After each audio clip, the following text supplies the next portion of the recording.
Morning, Munira. Welcome to our little briefing. Good morning, Anne. How are you?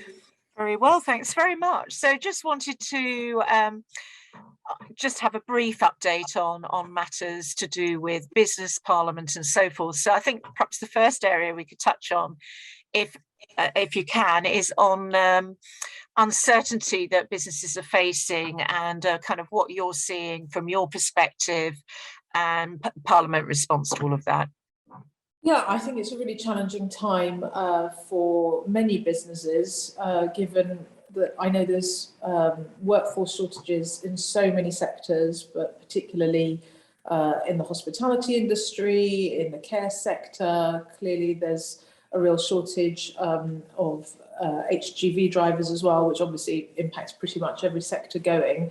As well as a shortage of labour in the food and agricultural sector, which then affects our supermarket and other shop supplies. So I think that's one key area. Then of course you've got the fact that energy prices have gone through the roof. Yes. And every business is likely to be affected by that, but particularly the more energy intensive industries. I wouldn't say we have many of those in Twickenham, to my knowledge.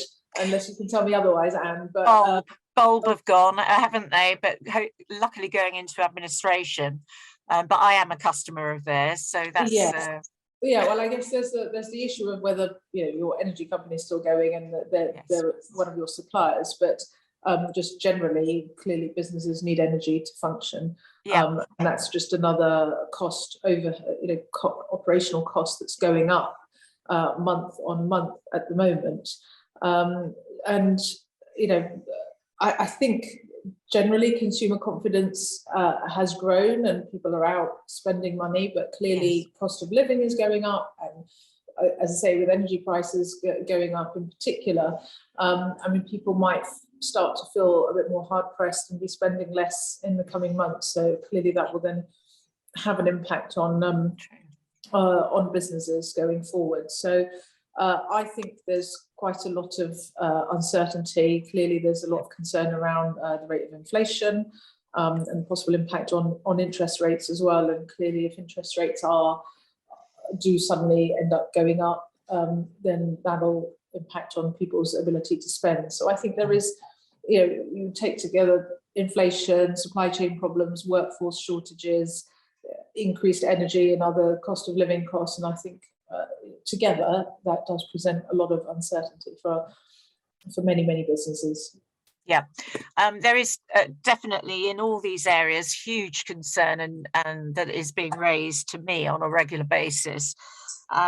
Energy, we're all hoping is a short term. We're hoping, but who knows? We're hoping that will abate.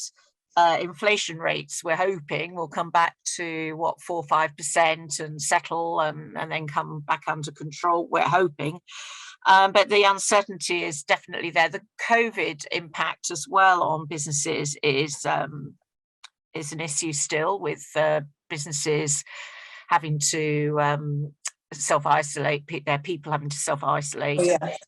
And also in the likes of Canary Wharf and whatever, not being able to bring their people back because of the restrictions going through lifts and whatever. So I'm just generally, responding to all those points. Is what strikes me is the resilience of our directors, business people, is remarkable. They just keep going and keep going. They don't complain, really. No, well, that's incredible to hear that, and I'm really pleased to hear that that's the feedback that you're getting from businesses. I think and that's part of the entrepreneurial spirit, I think, as well, of the sort of mindset of many people who decide to set up their own businesses and build up their businesses, and to some extent also in big business as well. I'd be interested to hear what some of the larger businesses are saying to you about how they've been received by government, because clearly it hasn't been altogether positive in terms of the government's engagement in recent weeks, shall we say. Yeah, well, I think it's, all wrapped in uncertainty, isn't it? And kind of how, how it is, a big business will be looking at, they'll be doing their budgets and obviously rebudgeting until things settle down. So from their perspective, they're looking for the markets to settle, and obviously government policy to be as clear as possible. Yeah, it's a difficult time, isn't it? We're not out of the woods yet, and but we want, not least with the overnight news about this new super variant, which I'm sure will give everyone the jitters. And of course, that's meant that there's a whole load of countries that have suddenly been red listed again. You know, I think the travel sector was probably only just starting to pick up again. That's been one of the hardest hits, clearly being close to Heathrow here. You know, lots of constituents and businesses have been affected by the travel restrictions. And I think even though a lot of the restrictions had been lifted and there was nothing on the red list until last night, I would have thought consumer confidence in terms of travelling again will be slower to rebuild. Absolutely. Certainly I know people who aren't very keen on the idea of flying anytime soon. I agree, yeah.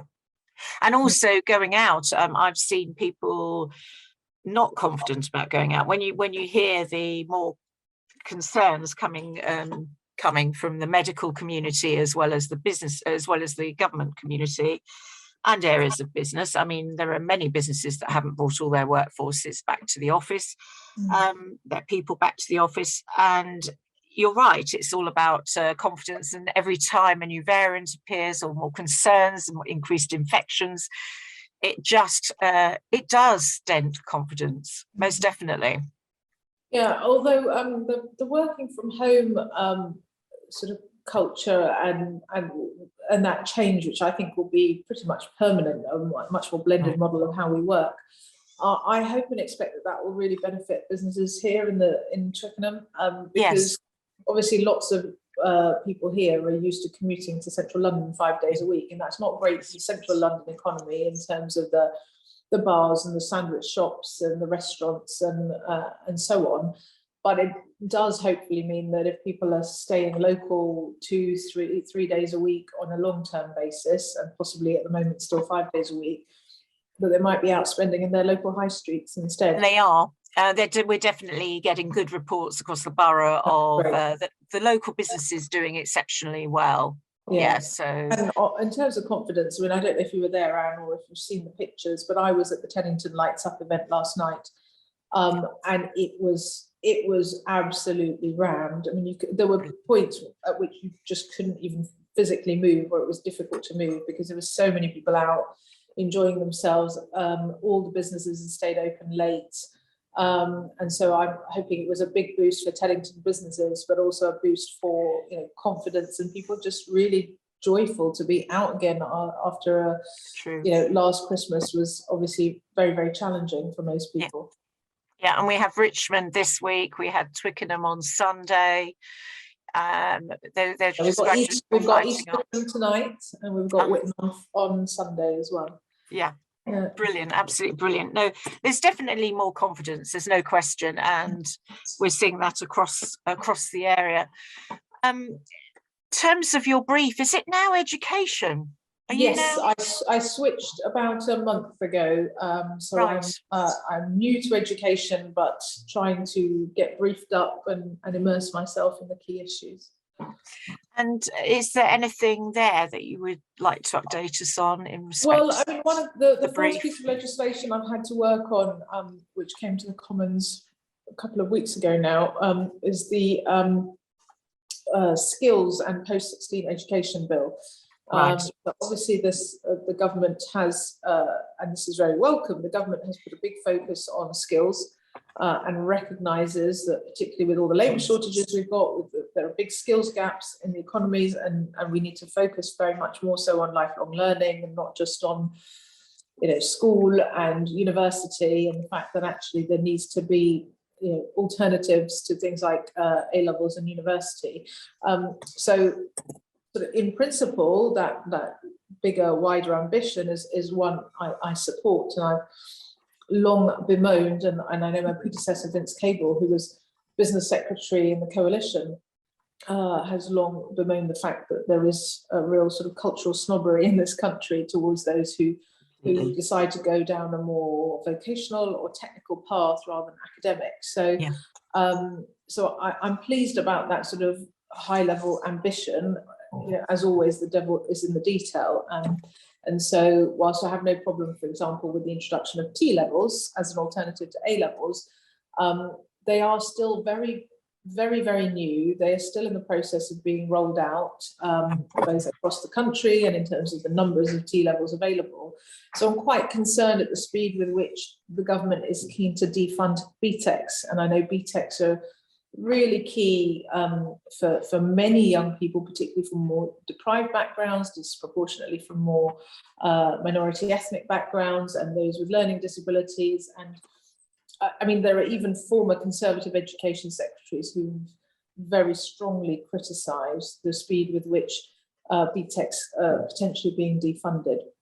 So that's something that I'm trying to change, and so is the Labour Party. As I say, there are Conservatives concerned about it. And I know BTECs are also very popular with many employers because of those skills that the vocational qualifications they offer. They're well recognised by the industry, and they're a key tool for social mobility. So that's one concern. And I guess the other concern I have is that the number of apprenticeships has really plummeted.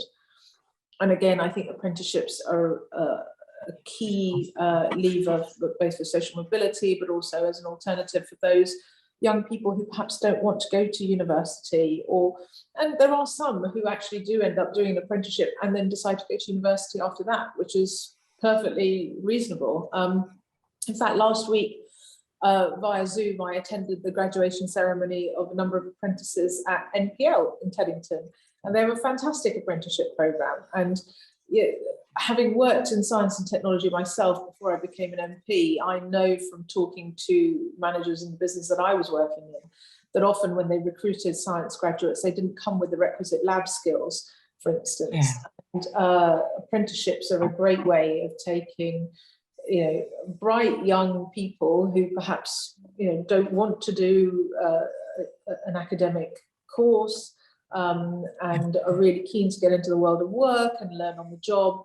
And they actually at MPL, they're learning good lab skills in the way that is needed by an employer. So I'd like to see a bigger drive on apprenticeships, and I think that there probably needs to be some changes to how that apprenticeship levy can be used, because I think a lot of the money is currently being funneled into just training established employees in their current work, and I think we need a bigger shift and focus towards young people who might not otherwise be taking other courses. And I did read somewhere enabling big companies to gift almost their levy to smaller companies. Oh, that's an interesting idea. I hadn't heard that, but yeah. I've read it. I read that somewhere. That's I think potentially it's in discussion. But I visited Haymarket recently, which is obviously another big employer in the borough. They're based here in Twickenham, and I know they do apprenticeships as well. And again, spoke very highly of it. And I know a number of apprentices that they took on have stayed on as permanent employees, working their way up. So the feedback from both apprentices and from employers is very positive around apprenticeship. So it's a real shame to see the way they've plummeted. Yeah, we need to, I know we work closely with Richmond College in Twickenham, as you know. Yeah. And we're very keen, and we're keenly supporting businesses taking on young apprentices or apprentices in general, just taking them on. Yeah. And so we're doing what we can, as well as the Kickstart scheme, which is coming to an end, as you know, in terms of being able to take on, well, employers can't actually apply after December, mid-December. And so we've had some success. We've had some success with the Kickstart, but equally there have been areas of difficulty with it, particularly with the on the Whitehall side, if you like, the DWP side. They've not had resource to be able to, locally anyway, that's our experience. So for many months it's been quite difficult to get the communication to know what's happening, but we've tried and we have had some success. And I think if ever that something like that were brought back, something of that order, where you give young people a chance on the government purse, I think it's a brilliant way of just getting young people to experience the world of work. Yeah. And for employers to take that plunge and take young people on. I think it's a great idea, but it's in the actual execution of it, whilst they've got numbers through in various parts of the country, I suppose it depends where you are and the level of staffing of DWP and the structure. But as I said, some success, but not enough really. But we tried. So other than that, anything else on education that affects business? It's really those areas you spoke Not from the business perspective, you know, yeah. I have wider concerns about catch-up in schools, but that's probably not that relevant to businesses at this stage. No. I mean, it will be in the longer term, let's make no bones about it, but in the immediate term, the school catch-up of, you know, pupils who are still at school is probably not impacting businesses immediately. I mean, from the Chambers of Commerce perspective, we're very pleased from a business perspective that the economy, the UK has opened to international trade. And I just wondered on your perspective on that. Obviously, we've got the trade deals being struck. The London Chamber of Commerce are out in, and with the Chamber of Commerce for our borough out in Dubai, which is good. So who knows what will come out of that. But I just wondered if you had any comments on policy or whatever. Well, obviously, I continue to be concerned about the ongoing wrangling between the UK and the EU over the Northern Ireland Protocol. And yes, whilst obviously it's great to see a focus on trade with the rest of the world, I mean, that still makes up a tiny fraction of the trade we have with the European Union. Yeah. And, you know, there are a huge number of barriers now to doing that trade. And, you know, I've heard from local musicians and other artists who are struggling to get work in Europe because of the visa challenges that they have. Which again remains an unresolved issue as far as the Brexit negotiations go, and you know, just the red tape. I mean, it was early on this year, and I actually haven't spoken to that business again, but it was a local business person in the chocolate trade who was really struggling to be able to export his chocolate into Europe, and he normally would be exporting about £250,000 worth every year, and for several months hadn't been able to export a single bar. So it gives you an idea of some of the challenges and barriers people are facing and the red tape. So you know, I'm all for trading with the rest of the world, but let's not forget the European Union is our biggest trading partner, and you know, I would urge the government to try and work as constructively as possible, and the European Union I would urge as well to try and resolve some of the ongoing issues and bring down some of the It is tiresome, and it just seems such a shame that we can't get these things sorted out so that businesses can trade. Yeah, totally. I agree. Yeah, red tape and the like. You're aware, and we certainly are, that there is help coming on. Well, we're told that there's help coming on stream through the government, so you can ring and get help if you need help. But equally, the Chambers of Commerce have traditionally given that assistance. So we're waiting for the London Chamber of Commerce and Industry to kind of get their team up to pace, and then we can start to provide those services to businesses, helping them really to navigate the paperwork and so forth, so that they can, but that will come. Yeah. So with the pandemic, any comments on the pandemic that you would like to raise? Well, I mean, I think we were all hopeful we were coming out the other end of it, but then we had the news overnight about the super variant, and you know, the need to be vigilant and more red listing of countries. So, you know, I'm optimistic because we've done really well with the vaccine program here in the UK. Lots of people were double jabbed, and now increasingly people triple jabbed. And we know that once you've had the booster, the protection is really, really high with both the Pfizer and the AZ vaccines. So, you know, I'm thankful that we've got that protection, but frankly, we need to remain vigilant. My personal view is we should continue to be wearing masks in crowded indoor spaces. I personally still think that largely, where possible, working from home is a good idea, particularly in the winter months, as you know, we don't want to be outside very much and things can spread much more easily, particularly if there's this new super variant, which is more they're suggesting is more transmissible. You know, I don't think we should be letting our guard down too much. Obviously, we're all loving the return to largely to freedom, but I think we just need to be vigilant. And I know a number of people who have got COVID at the moment, and even the double jabbed, who are getting really quite unwell. So it's a pretty unpleasant disease to contract. But in terms of impact on businesses, I mean, we touched on this a bit earlier, that, you know, I think confidence is improving, consumer confidence, which is helping business. Differential impacts in inner and inner London versus suburban London, given the working from home. But you know, I haven't forgotten about the 3 million who were excluded from support, and that's good. For many of them, you know, it might even be that their businesses have gone under in that time because they got no financial support at all. And you know, I fear that government was intransigent right the way through, and I don't think they're going to change anything now. But I still, you know, would like to see government finding a way to giving a helping hand to those businessmen and women who were excluded from any support through the worst times of the pandemic.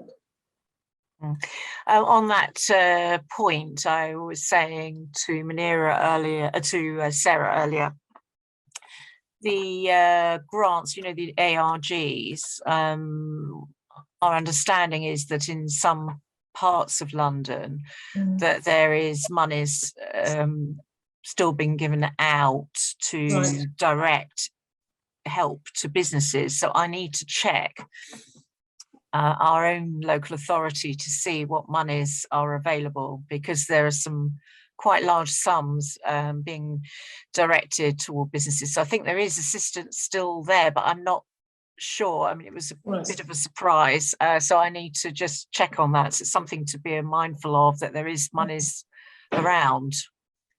But that's interesting. Yeah, it was a bit of a surprise, that one. So high streets, we always thought that Q4 this year that the high streets would start to see their empty units fill again, and that certainly is the evidence around the borough. Tentative, but it's tentative, who knows. So you still see boarded up shops, so spaces, so we have to wait to see. And then all the empty office space in the town centre, certainly I've seen it in Richmond and Twickenham. If you walk around, look up, but that apparently that's just off the course at the moment until come back to work really properly into the offices. But we do have some challenges in the high streets, and I just wondered if you had any comments. Well, I mean, obviously I'm concerned by the number of empty units, and certainly I think, particularly in city centres like in London, I suspect we won't be seeing the level of occupancy in terms of office space and shop space that we're used to, because, as I mentioned earlier, I think we will be seeing a permanent shift towards a sort of blended model of working, or indeed some people working from home all the time. And so given the massive shortage that we have of housing in the city, I hope that some of that commercial space can be repurposed in an appropriate and sympathetic way, essentially as housing, which I think would be really beneficial for young people who struggle to afford rent or get their foot on the housing ladder here in London. And actually they're more likely to be the ones who want to live in central London. They're also the ones who are likely to want to be in offices as well, which is totally understandable, and I would if I were them. So yeah, I mean, it is of course a concern. I mean, here in Twickenham, I do regularly see in the different parts of the constituency, clearly there are empty units. I'm always intrigued as to why landlords are not necessarily making their rents more competitive. I mean, I know I've just moved into a new office myself here on Richmond Road, and we'd been looking for units for a number of months, and we were looking into retail units, and the rentals were just frankly unaffordable, particularly once you add business rates on top. And it seems to me that many landlords were more than happy to allow those units to just stay vacant long term rather than get tenants in, which is interesting. I think a lot of them are based a long way away, and they're part of a big portfolio of assets that they have. So yeah, I mean, I'd like to see a bit more flexibility in terms of flexible leases, and maybe rents that are based on turnover. But also, I think here locally, think of Twickenham in particular, I'm hoping that the Riverside development, if that gets a go ahead and we have a connection between the river and the town centre, and that's sort of opening up, so that it will start to attract many more people in, and that will be a really big boost for the retail sector in Church Street and on King Street and Heath Road. Yeah. And that looks quite an interesting development. There are some nice, as you said, some nice business units. Yeah. In that development. Yeah, there are, but also I think the important thing is the way it tries to really link the town centre to the river in a way it's not. I mean, I think that the town centre at the moment is much more of a sort of, you pass through it. You don't go to it as a destination in any way, shape or form. And you'd be forgiven if you didn't even realise that the river was just down there. Because it is really sort of hidden away down these little lanes. So the whole idea of opening up the access to the river, connecting it with the town centre, I hope will be a real boost and help to regenerate Twickenham town centre. And business rate reform, that kind of leads us nicely on. I mean, we've been talking about it for so many years. Yeah. And here we still it's are. incredible that it's still not really being looked at in any meaningful way. I'd like to see many more exemptions for small and medium businesses, and also some incentives for startup businesses, new businesses that are wanting to set up, giving them more flexible rates and so on. Yeah. So I'd like to see a real proper review and look at business rates, and although they're levied locally, all the money goes back to central government, which doesn't really take account of the impact and what the businesses are having in a local community and what they're putting back in. And clearly, I'd love to see some of that money used more locally. And now the ULEZ, obviously, that's created a bit of, it's caused disruption locally for shop. But I just wondered whether you had any concerns about it. Well, it's interesting because it sort of carves through the borough because of the way it's designed. I mean, I personally I have great concerns about air pollution, the impact on health. Yes. So overall, I support the idea of policies that try to tackle air pollution. Yeah. I think the way the boundaries drawn is slightly problematic because of the way it does carve the borough in two. And certainly I know the council and indeed I tried to lobby the mayor to say, look, the fact that you've got the Townmead Recycling Centre, crematorium just on a road that's just inside the ULEZ is going to cause a lot of trouble for many residents who need to have old cars. They could easily have chopped it out, but they refused to do that. But on the whole, as a policy, I don't think it's necessarily a bad one. I mean, albeit that Liberal Democrats have long said, rather than having these sort of flat rate schemes with hard borders in that way, which then end up unfairly penalising somebody who's maybe doing the occasional journey into the ULEZ, as opposed to your delivery drivers who are crisscrossing in and out all the time. I mean, obviously they're having to pay it more regularly, but we've always supported more of a road user pricing scheme, which is based on mileage and so on. But given the impact of poor air quality on Londoners, and we know that it leads to premature deaths, I think we do need to take strong action. And actually, lots of cars and lots of vehicles are actually exempt from the ULEZ. I think lots of people thought they would be caught out by it, but many cars are exempt. Maybe there's a business opportunity. What, to for push more someone, environmentally friendly cars? to go and collect all these things and take them down there. Yeah, I mean, for those who are more on the western end of the borough, there is the option of going to the to Spaceway in Feltham, which you can use, and I've been encouraging people to do that. But if you're living more the other way, it's quite a way to go. It's quite, yeah. And policing. I think it would be good if we just dwelled on this for a moment before moving to close.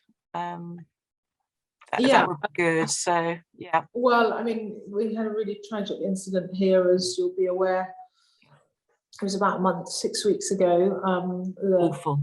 A student at Richmond College who was very tragically stabbed to death. And, he was a refugee from Afghanistan as well.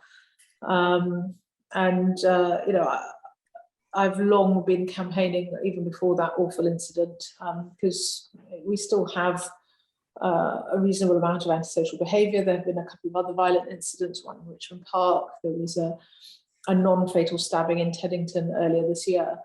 And the problem we have in this area is our police numbers have been decimated over recent years. Our police officers are often extracted out of the area to go and police incidents, demonstrations and events elsewhere in London. So, I mean, ever since I got elected, I've been banging this drum. I've raised it. Both Sarah Olsen and I have had debates in Parliament. I've written to ministers, I've written to the mayor, and trying to find every opportunity to say, look, the government's committed to recruiting more police officers. We need to have our fair share here in Richmond.